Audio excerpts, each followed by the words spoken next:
Welcome to Truth Telling with Elizabeth DiAlto, the podcast dedicated to focusing on the truth that's always evolving within us and around us, where we explore the potentiality of truth as a highly esteemed value, especially in the context of everything that falls under the topics of healing, growth, leadership, and creativity. If you're new to me, full expression is my jam. I'm the creator of a practice called Wild Soul Movement. My flagship year-long online women's circle is called Power. I run virtual new moon circles every month, weekend workshops all over the planet throughout the year, and I work with clients one-on-one. I also started doing stand-up comedy for fun in 2018. So this is a place where you can come with your multiple talents and passions to be encouraged, nourished, and cultivated.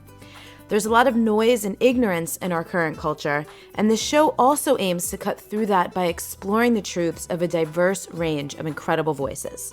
From authors, artists, creatives, and educators to activists, speakers, and those in various scientific and esoteric fields, our guests hail from cultures and countries all over the world. The main intention here is to contribute to creating a kinder, gentler, more curious, collaborative, reverent world where people respect each other's backgrounds, experiences, and truths, and they trust in themselves and in life and recognize that we need each other. We post a new interview every Monday, and if you want to keep up with the show notes and quotes from our guests, you can follow me on Instagram at Elizabeth DiAlto. A few disclaimers. No episode of the show is meant for everyone, and every episode is meant for whoever needs it on the right day at the right time. Not all guest views will reflect my own, and that's intentional. We don't learn, grow, heal, or improve by staying in our comfortable bubbles with all of our people who look, think, or live exactly how we do. If you love what you hear and find it useful and inspiring, the best way to show your appreciation is to share the episode, subscribe to the show, and leave us a rating or review wherever you listen in from. Thank you so much for being here, and here we go. This is episode number 306 of Truth Telling with Elizabeth DiAlto, and today's guest, Jeanette LeBlanc, is someone I have been connecting with online for years, and it was beyond a pleasure to finally get to drop in with her for the interview. If you visit her website, JeanetteLeBlanc.com, what she does is clear as day. It says, "I help people find their words and use them really well." And you all know how much I love putting words to good use. So here's what we got into today. Jeanette's big truth was about dismantling the myth that we heal in isolation, which then led us into a conversation about cycles of healing and how repeating lessons isn't necessarily a negative thing. She shared the origin story of how she's evolved and iterated from being a good girl preacher's daughter with a science degree to a mommy blogger, birth doula, photographer, and the rebellious writer and guide that she is now. And of course, we talked about our stories, the difference between the stories we tell, finding the truths in our stories, how our stories connect and heal us, and also how the creative process of storytelling doesn't have to be a big thing that requires a microphone, platform, or even an audience. So enjoy this one, share it up. Stories and words are universal things we all have access to. There is a lot of power to be mined here from this conversation and what Jeanette offers. So the show notes can be found at untameyourself.com/306. Again, that's untameyourself.com/306. And if you're listening to this in real time, I have opened up some extra spots in my schedule this week for Akashic Records readings. You could check those out at wildsoulmovement.com/Akashic. I've also added a new one-on-one offering over at wildsoulmovement.com/private. The offering is called Alive, and you could just head on over there to the page to see what that's all about. If you're interested in applying, you can fill out the application, and then we can go from there. All right, y'all, I'm excited to share Jeanette LeBlanc with you. Let's get into it.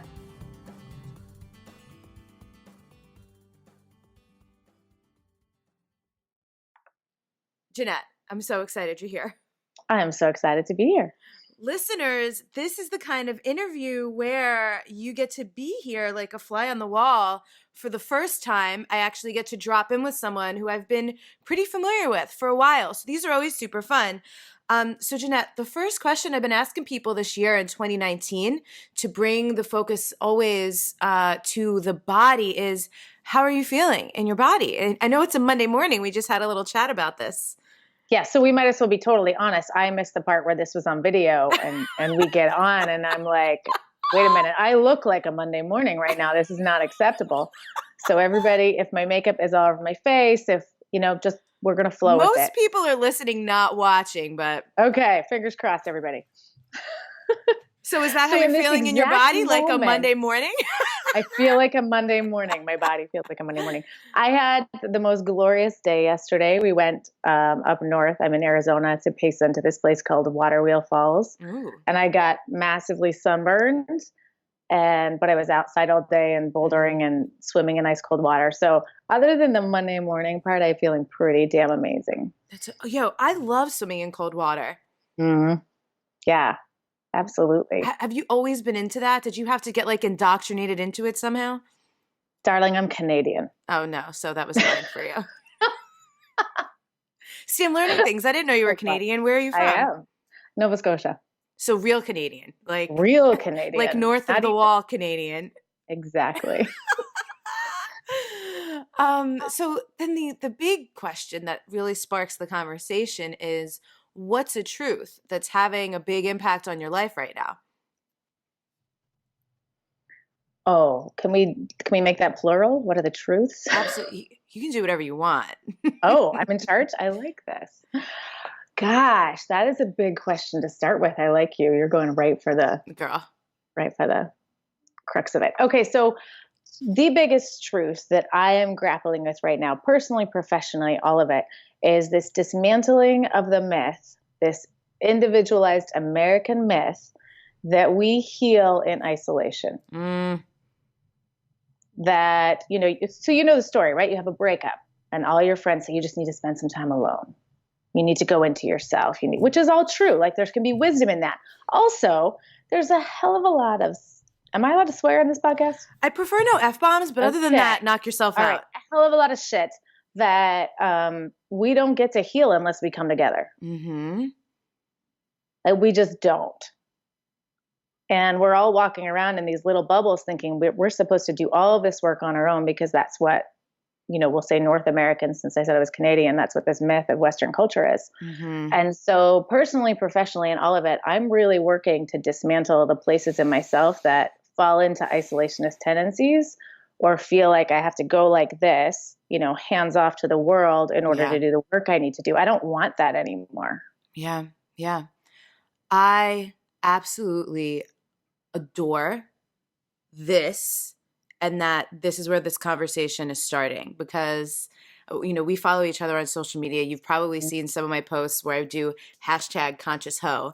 Mm-hmm. And while that was born out of me starting stand-up comedy last year as a way to talk about all the dating I was doing truly for the first time in my life, and most specifically on dating apps, what I came to realize later, because this is kind of how I learn, I do things and then I look back and I'm like, oh, that had a much larger purpose.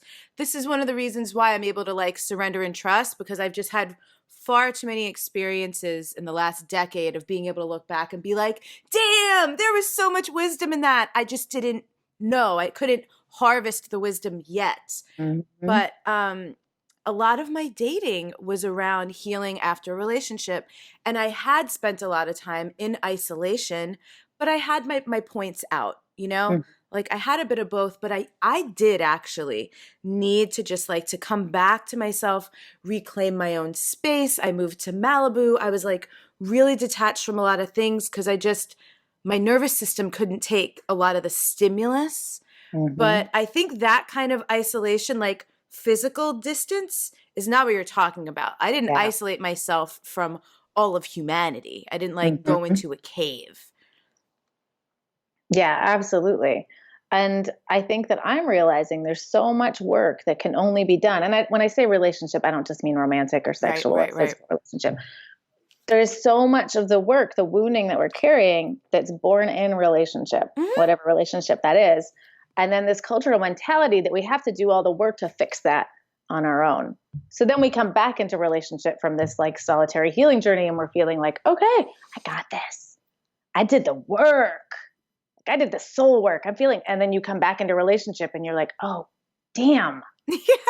Trigger. Oh, I have to still right there. Yeah. I better go off and go alone again and figure this out. It doesn't work like that. Totally. Yeah. And I think it's so important to have both because again, dating is my most recent experience of this, but I did have to like heal some trauma on my own, not in romantic relationship, right? Not in the same kind of relationship where like the wounding occurred. Right. And do you know Kendra Kunov? I do not. You actually do. I do. Yes. You two would love each other. You're both like stunning at expressing yourselves. She talked about this she's been on the podcast twice. Last time she said, you do not have to return to the place where the wound occurred to heal the wound. Mm-hmm. Absolutely. And so that would be like me thinking that I need to like re-engage with my ex to like heal. I don't. I actually never need to talk to him, see him, think about him, like be near him again. But with other men, to see the same things come up and go, okay, I can handle this differently now. Mm-hmm. Oh, it still hits me, but not as much as it used to. Oh, I have a level of awareness like, pff. And for anyone listening, when I went, pff, I did like this karate chop. Oh, the karate chop was good. Where I cut the cord faster, you know? And so one of the things that recently occurred for me was, you know, my last relationship, which people listen to the podcast are well aware of a lot of that process. You know, I was in that relationship for almost 3 years.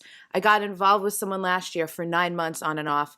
And more recently, I had an experience with a man with, again, like those similar kind of flavors and things that I had to work out. Turned that shit around in 6 weeks and I was done. So like, this is progress. Mm-hmm. It is. It's the cycling. And we tend to think of cycles as this repetitive negative thing. Mm-hmm. But when you are doing the work and when you're willing to go back into it, you can see that the cycles get shorter, they get quicker, they get smaller. You're like actually moving through, like you may be cycling, but you're coming through things. And this isn't, again, it's not just romantic relationships. It's work stuff. It's all of those patterns and habits that we tend to repeat because we're trying to get the lesson. Yeah. Yeah. So I'm curious for you because I was on your website and I was like, man, we're more kindred than I thought. The words wild soul are even on one of your pages. And I was like, yes. Yeah. Professionally, creatively, what are some of your cycles? If you feel like sharing, that might be too intimate. Professionally, no, absolutely. Well, I mean, and what you were saying earlier about your past relationships, like there's a whole other line of conversation of this life that we live when you're not public figure like we're a Hollywood celebrity, but we live our lives really openly and vulnerably online. So there's pieces of my life and your life that people know without being in depth into us. So that's a whole other story of how healing works when you're living this way. So we can like pause that and put that off to the side. But creatively, so I know you're dear friends with Rachel Maddox too. Yes. So she diagnosed me years ago with almost famous syndrome. Tell us what this means. Basically, I tend to do this growth cycle of coming up into my power, getting to this place where I'm almost getting a different level of recognition, a different level of financial success, and then going back into that isolation, hiding. I'm not worthy, whatever. So I get to this level of, you know, she called it almost famous because there's a level, you know, I have followers, I have fans, I have people that are watching my work and my words and sending me emails and all of that stuff. But I keep hitting the same plateau. So that is a definite cycle that anybody who's, you know, behind the curtain of my life sees me over and over. I had an ex one time who told me it was like watching me every day. I would get up and I would get dressed and I would pack for my trip and I'll go out and sit by the bus stop. And then when the bus comes, I just let it go by. And I was like, damn, that hurt. But that's actually a very good analogy for what I've done. Get all the stuff together, get everything in my suitcase. I've got the great outfits, you know, for the red carpet, whatever, but I just watch the bus go, guys. I'm not quite sure about getting on. So that's the summary of my professional cycle. That's so fascinating. I can relate to this. And it's similar in like the get there, reach a level of visibility, Mhm. income, these things, and then kind of loop back. And mine isn't about like unworthy or that, but I value my freedom so much.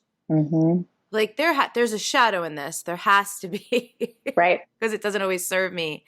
That, and I think about Brene Brown a lot. This past weekend, I was watching the Call to Courage, her Netflix special, and I was like, I do feel like, and this feels even vulnerable just to say, I feel like I have like a Brene Brown level of a body of work inside of me that's like been Mhm. poking me for like 2 years. And, but there's a part of me that looks at Brene Brown and goes, would I actually want to be this famous? Right. Would I want to be a person who like people would be bugging me in an airport or like crying in Starbucks if they ran into me? Or, and I have that on very small scale when I run my workshops and I meet people because of this podcast and stuff. But I'm like, there's a part of me that values the anonymity that I am able to maintain at this level of visibility. That's a real question. Right. But that's a completely empowered space of not being sure you want to step into the next thing. I mean, you have to look at where that's coming from. And if that's the real reason is you don't want to be bothered in the airport. Right. Ugh. No, it's a lot. It's a lot. Okay, so you write. This is what you do. You help people write their truth, write their stories. I love the origin stories of things. What brought you to being so passionate and great at writing and helping people get their stories out of themselves? Complete and total accident. I love this. Great. I have a science degree. So no way. Uh-huh. Just wouldn't ever have seen that one coming. I know, right? Not something that really comes across in what I share with the world. Yeah, I have small town Canadian preacher's daughter, good girl, did all of the things I was supposed to do. Some of the things I wasn't supposed to do, but mostly on the surface, the picture was, I went through all the projected steps. Mm-hmm. And I did science because smart people did science. Like that was the whole choice. There was no passion. I thought creativity had skipped me entirely. Oh. I used to bemoan the fact that I just wasn't a creative person. Graduated, met the handsome man, got married, had babies by 25. I just house in the suburbs, like the whole dang thing. When I got pregnant with my daughter, I started writing just a little online journal about, like changing body and coming into motherhood and all of that stuff. I had a GeoCities website. So I'm aging myself now because my daughter is almost 18. It was floral. I learned HTML enough to make a floral bag. It was hideous. And I'm sorry, my dog is like barking at a... Listen, we get dogs in the background, kids in the background. This is real life. It's fine. All right. Real life is good. So I developed a little following online, and there weren't even blogs yet, but people reading this, journal of my pregnancy. I don't think I was still thinking I was a writer at all. I was just sharing this particular story. And then I wrote a journal, and it was still called a diary on this parenting website.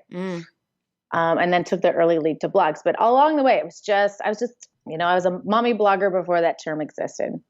No intention. I have like this varied history: birth doula, professional photographer, all of these things.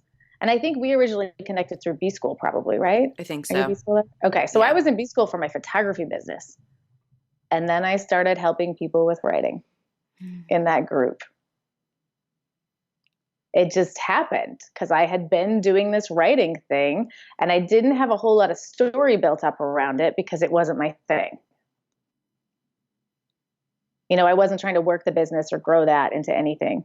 You were frozen for a minute. Did that come through? Yeah, it came through. I'm nodding, and I'm loving that because these things that happen, quote, by accident always strike me as so divine, but also so human, because you weren't trying to do anything with it, because you weren't attached.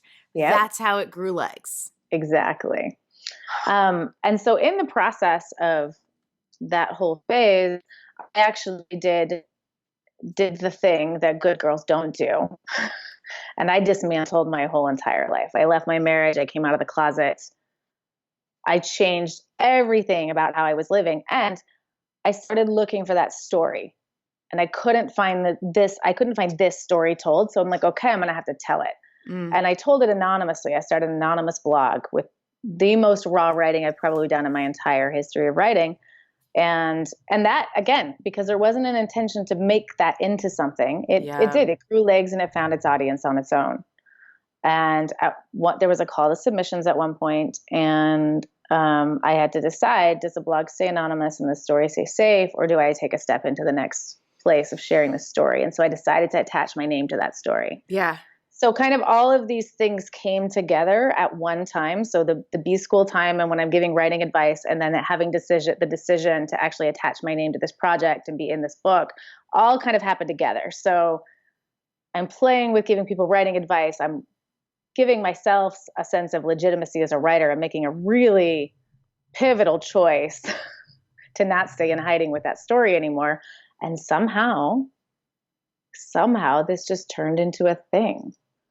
And I think it was 2013 when I put together my first writing course and invited people into it. And I just said, okay, we're going to do this. That course I wrote as I went. Yeah. I was in the midst of this giant, crazy heartbreak. And I had these 30 women who had come into this course. They gave me so much grace. I delivered chapters late. I spilled my whole entire heartbreak into that group.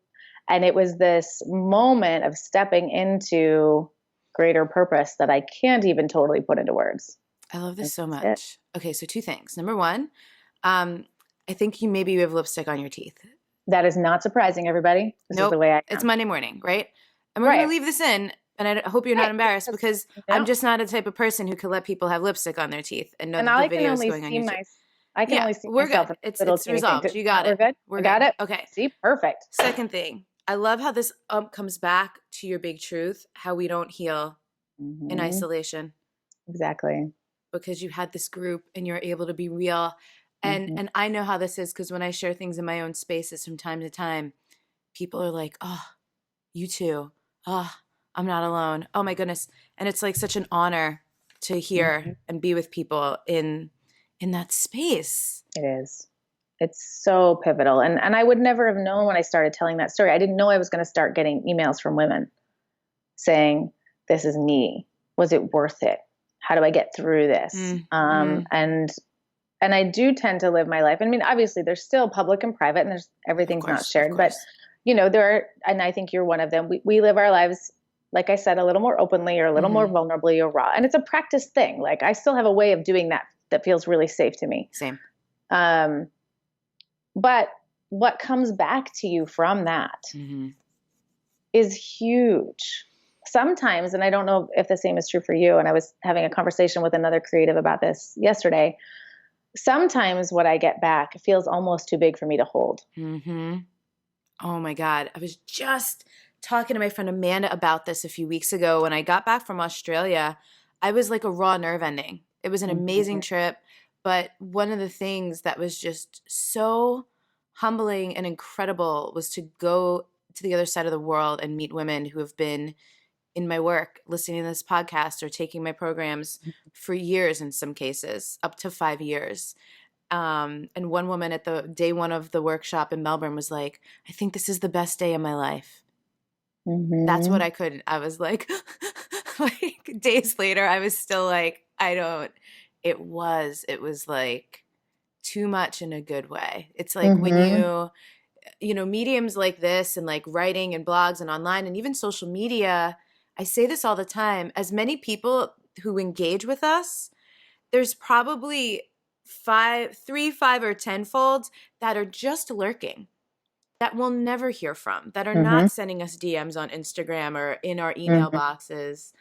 But then when I get to meet some of them face to face, when I do my workshops, and you get to like witness, like, wow, the ripple effect when you're doing things online is intangible. But then when it's right in front of your face in the form of a real person with a beating heart who's like telling you thank you, it is just so, I don't know, a few things in my life, like just pound my heart to be softer and more tender than that.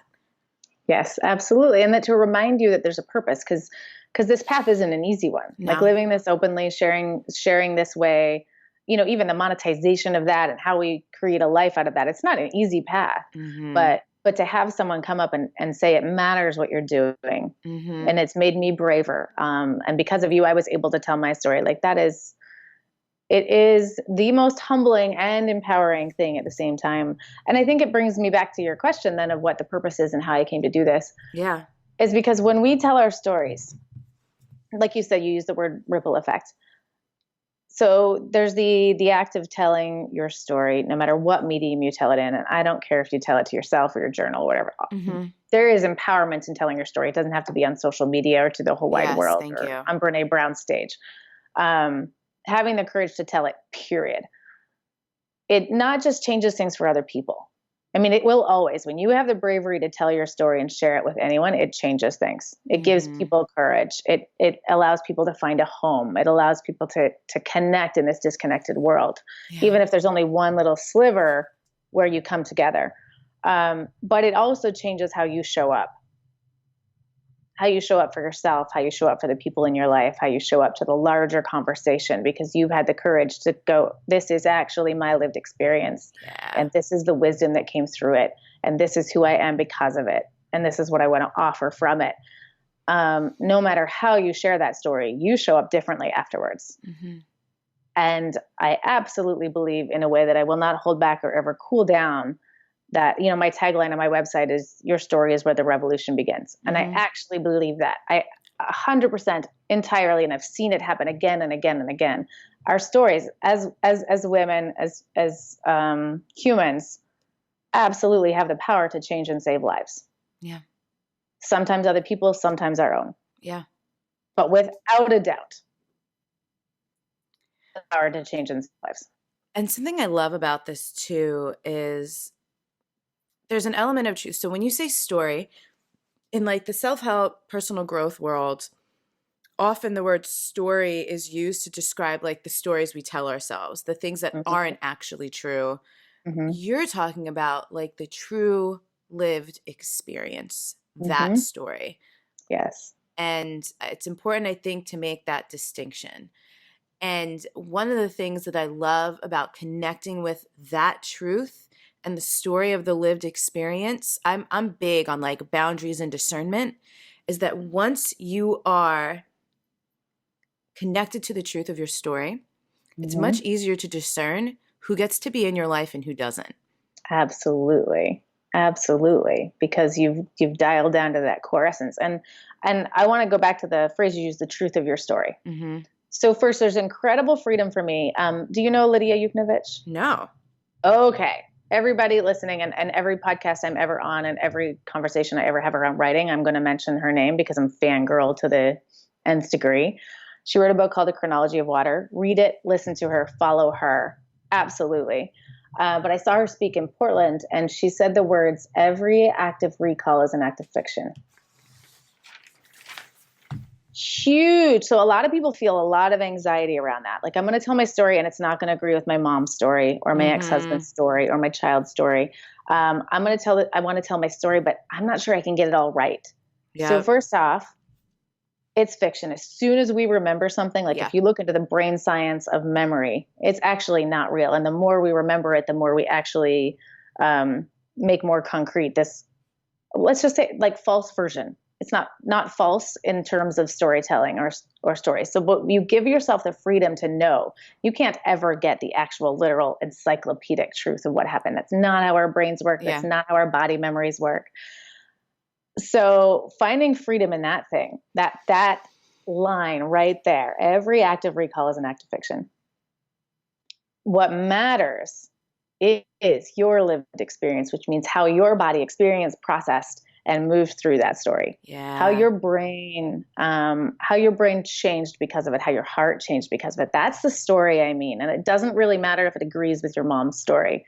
And I'm not saying tell lies and make up a tale. I am saying having the courage,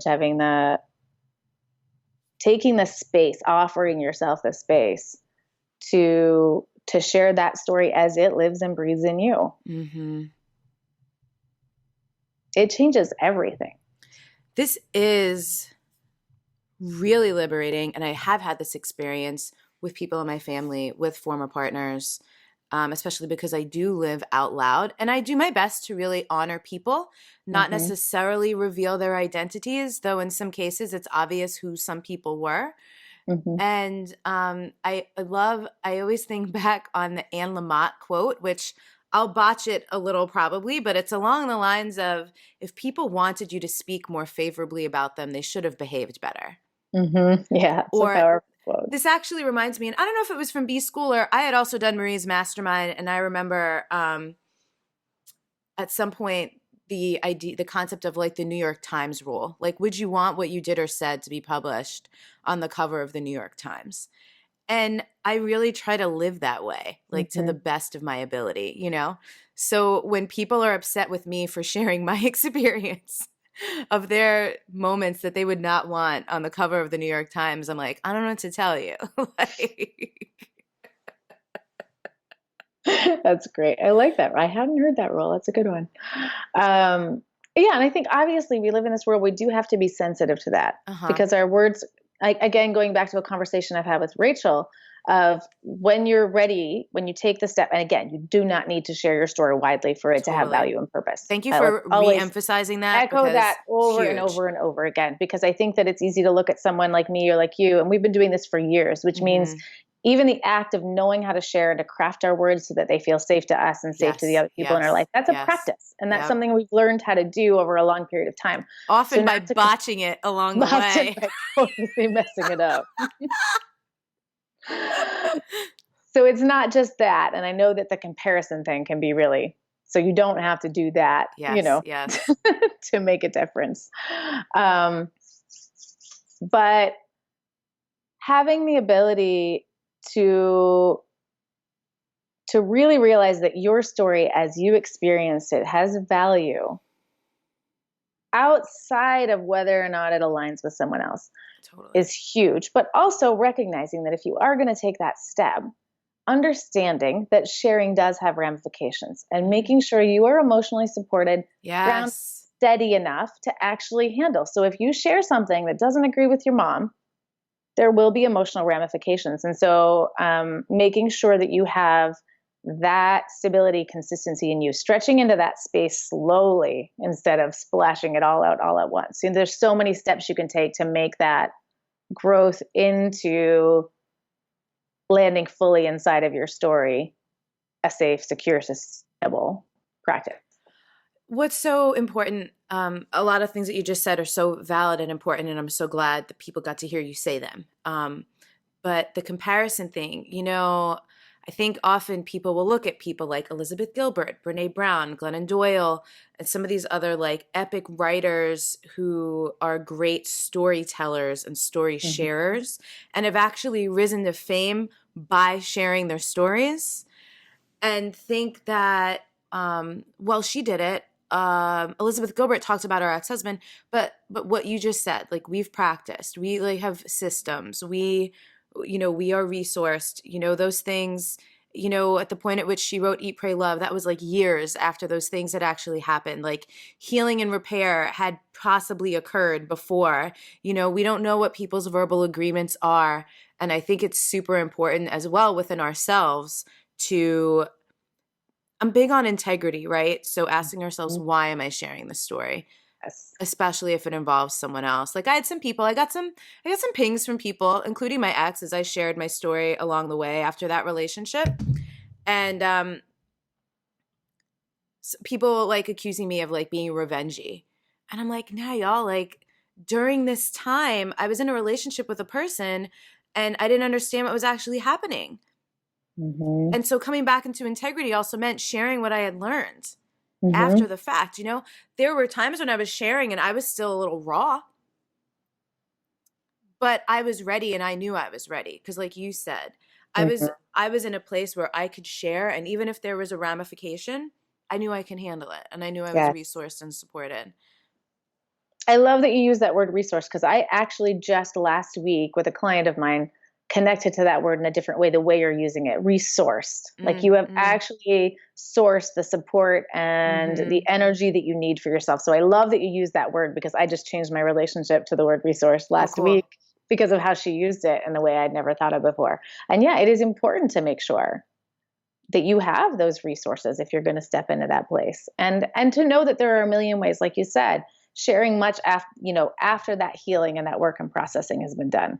So sometimes my mom will call me up and she's like, "Are you okay? Like what you just shared." I'm like, "Oh, that happened months ago." Same. My mom will be like, "I'm worried about you." And I'm like, "Nah, I'm good." Yeah.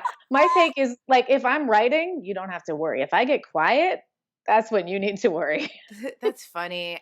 Yeah, same. I'll have people in my life be like, "Man, what kind of date did you go on?" Because I share like some meme and I'm like, "Y'all, I'm not sharing shit that's happening in real time." Like, and if it is, I'll tell you, like yesterday, the other day, last week, Right. like it is funny though, like the assumptions. And this is another thing. If you are a person who is wanting to share your stories like out loud in public or whatever, you also need to be prepared for like the absolute like shitload of projections and assumptions that people are going to make about you, judgments that they may or may not share with you. Absolutely. Absolutely. So, it happens with me. Like, I'll go through difficult times. I've been through depressions before. And usually by the time I start really speaking openly about that, I'm coming out of it. Yeah, yeah. But for other people, who encounter my words, and I feel like it's really important for me as somebody who has somewhat of a public platform to not just show the highs. Like, I do Same. try to show the mess. Yeah. Again, but I have the skills and the craft and the practice and how to do that in a way that feels safe to me. It does not feel unsafe. If I'm sharing the mess that I'm in, that means I've carefully considered how I'm doing it, and I'm at a place where I feel strong enough to withstand, because you do get feedback. This is so important. Or you could be like me and be real Virgo sun, Capricorn moon, Gemini rising about, "Hey y'all, I'm sharing this thing and I don't want your feedback or opinion." Mm-hmm. So feel free to share your own experience, but nothing is invited here about mine. Yeah. And that's, I love it when people do that. Yeah. And it takes up characters, takes up extra energy, but it's worth it because then I don't even have to absorb anything from others. Not everyone's comfortable doing that. So I want to come to, again, as I was cruising around on your site, I know one of your courses is 30 days of like writing prompts and questions for people. And I'm curious how you come up with those questions. Okay. So do you know the Rilke quote about living in the questions? No, but I want And again, to. I would botch it. Okay, hold on. Can I type while I do this? Yeah. Are you going to look it up? Thank you for doing that. Because I will completely mess it up. Okay, I'm going to find it right now. Sorry for the clicking noise. All good. My computer's going real slow. Be patient toward all that is unsolved in your heart and try to love the questions themselves, like the locked rooms and like books that are now written in a very foreign tongue. Do not seek the answers which cannot be given, because you would not be able to live them. And the point is to live everything. So good, right? Poets, yo. Uh-huh. So for me, I'm a questioner. I love questions. I love the friends who like always sit down and give me these questions that just break me wide open. So that course and a lot of what's came next came when I was in one of those dark nights of the soul kind of things. Like, I had just been laid off from my corporate job. My relationship had ended. I felt so far away from myself. And I sat down one night and I'm like, okay, I'm gonna write myself some writing prompts. I'm gonna write myself some questions and I'm gonna answer. And I started writing, and then I realized I should really share these questions with other people. These have value. Okay, I'm gonna make them into a blog post. And then I kept writing. And then I thought, okay, maybe this is a PDF or a download or something, right? So I'm doing my personal work, and I'm an online entrepreneur. I got to figure out how to monetize because I just lost my job. And as I kept writing, I went, no, this is actually a course. This is a workshop. I'm going to invite people into this experience of inquiry with me and put it out there. And all the people said yes. Like way more people than I was expecting, because I think we're hungry for those questions that allow us to dive into ourselves and find something that maybe we know is there. We can't quite formulate into words. We're looking for that container that helps us take the wisdom that we have and put it into something we can use. And so I have that round of 30 questions. There's a second round of 30 questions. What's happening right now is called Every Damn Day, and it's 365 questions. Wow. So that started January 1st. But to me, that act of sitting with a question and returning to that question again and again and realizing, exactly what has changed, how much you've grown, what you know that you didn't used to know. It's huge. That So process good. of being able to sit with the living questions in our life. So I call them living questions because there's I questions love we've that. answered and we've packed them away. But there are questions like the ones in this course that are just alive and they're continually alive. And so the answers do not stay the same. So I have people who come back and take this course over and over and write these same questions over and over because it's always different. Totally. This is, I call it the arc of power is what I call the Mm-hmm. curriculum of Wild Soul Movement and what is now my power program. And even in the Wild Soul Movement weekends that I run, we go surrender and release, trust and receptivity, wild dreaming desire, and then love and truth. And that's the arc of power. Mm-hmm. And people come to workshops. Some people come every year because depending on where they are, what they have going on, what's going on in each of those areas will be completely different for them. Yeah. I love a body of work that can be alive for anyone at any time. They can come back, they can revisit, and they will be able to experience themselves Mm-hmm. more clearly, more thoroughly, more truthfully, just because they're in, these inquiries. Exactly. Yeah. Oh, I love And that. this makes me think of, I just kind of did a little social media, Facebook memories. Mm-hmm. Facebook memories are the biggest reminder of the power of creative practice to me. Mm. So this habit and this practice of me sitting down, and I can actually write more freely on Facebook than anywhere else because it doesn't have to be a real piece. I don't have to worry about structure, where it's going. So often my favorite writing that I've done has happened in that little box that just asks me what's on your mind, and I sit down and tell it. So Facebook memories, I would forget about this stuff because I don't always save it. I don't always put it in a Word document. I'm not holding on to it as anything Same. because it just comes up and out of me and out into the world. And so every day, every week, because I have this practice of doing that practice of inquiry and then sharing in the process without any real answers, Facebook's feeding me back. Oh, look where you were 2 years ago. Mm-hmm. This question you're living in right now, this thing you're not certain of, look at the wisdom you held that one ordinary night where you just decided to sit down and type something out. You got this. You just forgot you had this. But you were already working this question then. And look at the information you had. Totally. And life happened and it got in the way and you forgot that you knew this thing. But there it is. And if I had not taken the time to record these ordinary moments, not waiting for a great big huge story, not waiting for the moment I find the love of my life and get married or the moment the trauma happened, like we tend to think that story has to be this big thing. We have to be telling this incredible piece, good or bad. But the power of creative practice for me is, and I don't mean just writing, so I don't really care what your creative practice is, but recording your truth in some way, dance, art, words, is this ability to revisit yourself and your knowing and your wisdom, because we forget our own wisdom over and over and over again. That's just how it works. That's part of the human. That's what we come here for. Yeah, I call it wandering and returning. So I used to blame myself a lot for the wandering or the losing myself or the step away. And now I'm learning to see way more value in the pathway back. Yeah. And like the refinding. It's kind of like, and I use a metaphor with yoga. I know yoga is one of the best things I can do for myself, my body, my heart, my mind. I lose my practice constantly.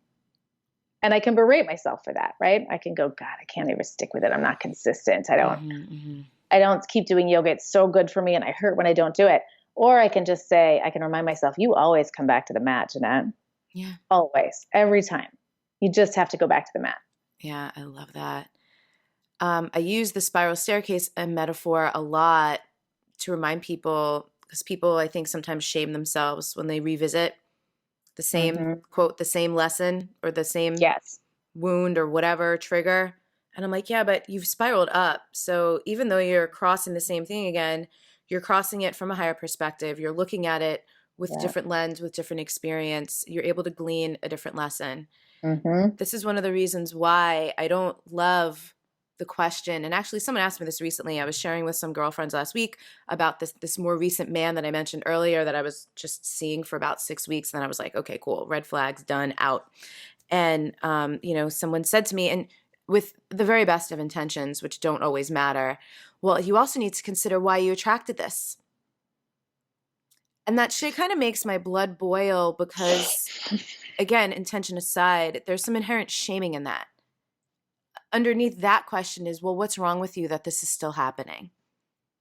And I was like, yeah, I know exactly why it happened because I needed to be able to see it quicker and say no to it and get it out of my life and show myself that I'm better at this now. Absolutely. So it's not like I'm not broken. There's nothing wrong with me. Was there some residue in my system that still would like resonate with this energy? Sure. But there were also other things going on. And look how quick I turned it around, you know? So the pathway back, the spiral staircase, being able to encounter something that like broke you before or that you gave 3 years of your life to and be able to go, oh no, I don't do that anymore. There's so many reasons why we might be revisiting stuff, you know? Exactly. And then linking that, the creative practice thing makes me much quicker, especially when I'm revisiting what I've written or what I've created, to realize these things where, because I have terrible memory. I forget things all the time, especially triggering, upsetting things. Like they don't stay with me. So I've written down like, you know, my journal should be required reading once a month because I look at it all the time. I'm like, oh, you wrote that. Like you knew that thing 2 years ago, 1 month ago. Oh, that's interesting that you chose not to act on it, but you did know it. Like, congratulations. You were actually that wise right then in that moment. That's incredible. But I agree. Like you saw my body reaction when you said, because there's the whole law of attraction, what you're calling in, there's so much potential for shame and blame and actually staying in this place because we're telling people that they've created these experiences for themselves over and over again, which then carries the message of, I must have wanted this. Right. I'm asking for this thing. And I don't mean just in terms of drama. I mean, in all of the things in our lives, right? Yeah. There's a different shift in perspective you can get on it. And I love this spiral staircase. So yeah, we're revisiting. We're doing this again. So it's not the same. Unfortunately, this interview needs to be shorter than our regular interviews, but we'll have you back at another point because there's more. But the last thing I want to come to, I really, really love what you said about these living questions, like these living, breathing questions, because there are some questions that we've gotten answers to, and we could actually lay them to rest and stop asking them. So I would love to know, just in your discernment, how do you know when a question is answered and when it's living, breathing, and still worth creative processing through? Oh, that's a good one. I mean, I think a lot of the questions that I'm working with are those living, breathing things that will always be alive. But there are things with stories that are done being told. I always think of, are you a Love Actually fan? I've seen it once. The movie Love Actually. Okay. So there's a scene where, and I can't remember the actor's name, but he goes to Keira Knightley's door and he's holding up the note cards to tell her about his deep, unrequited love. Right. And it's fine. And he walks away and he just says basically enough, like enough now. There's that moment where we keep telling a story. So I had a friend recently when I'm in this little spiral of achy, whatever. And she was brave enough to say how attached I was to my own lament. I was so attached to that story that I want anybody to listen to me tell it over and over and over again. I have another friend who asked me, is that still interesting to you? Ooh. Yeah, we all need that friend. Exactly. You want to punch and hug that person at the same time. Exactly. Like, you asshole, but thank you. I love you, you son of a bitch. Exactly. So I think that's the thing. Living questions, the answers change. If you sit down with them, you realize you're in a slightly different place every time. Those questions that are done, that you're ready to stop, the stories you're ready to stop telling, they start sounding the same. You might be telling them about different people. You might be telling them at time. But if you stripped away the details, you're still telling the same story. Yeah. Which means there is a sense of completion to that story. You just have to be ready to let it go. And until you are. Yeah. And this, right? Giving yourself like the grace and gentleness of until you are. And also the trust that like, you'll know when you know. Exactly. When it's time to stop telling that story, when that story has lived and worked its way all the way through you and it's no longer active, in the way other than attachment, because it can be active in a way that we're just like, I don't want to let go of that story because my identity is wrapped up in that story. But I think there is a way to tell when the repetition of the theme, the lesson, the moral, the knowing happens over and over again without change, without evolution. That's a story that's ready to be put to rest. Yeah. Yeah. You just have to be ready, and you have to have the courage to do it. And personally, I just get bored. Yes. I can actually feel myself starting to say the same things and being like, I actually don't feel like saying, I've done this. I've been like, there's just no need. I'm done. Yeah. I can't even, I want to vomit. I'm so bored with saying Are this. you still listening to me? Because I don't want to listen to me anymore. I'm done. We're good. Jeanette, we really will have you back. We need more time. I love this creative process, healing. I think creativity is so healing, which is one of the reasons we talk about it a lot on the show. So we're going to put in the show notes links to all your stuff, courses, programs, website, JeanetteLeBlanc.com, and social media. Where do you prefer people to find you there? On Facebook, just on my personal profile, and Facebook has that dumb rule where I can't have any more friends, but you can follow me. I tend to do more there than on my business page, and then on Instagram, which is JeanetteLeBlanc.com. Amazing. Or Jeanette LeBlanc as well. I love following you in all the places. I'm so glad we actually got to talk. At some point, I'll get to meet you in real life, and it'll be even more glorious. So thank you so much. We'll talk to you later. Thank you. Love this. And to be honest, I do a lot of energetic cleansing. Like my energy field is pretty clear. In receiving lots of things, activations and initiations, like I'm expanded, but my physical body is a different thing. And so in doing that, all of this purification is necessary to get to a place where you are within yourself, and then you can seek other people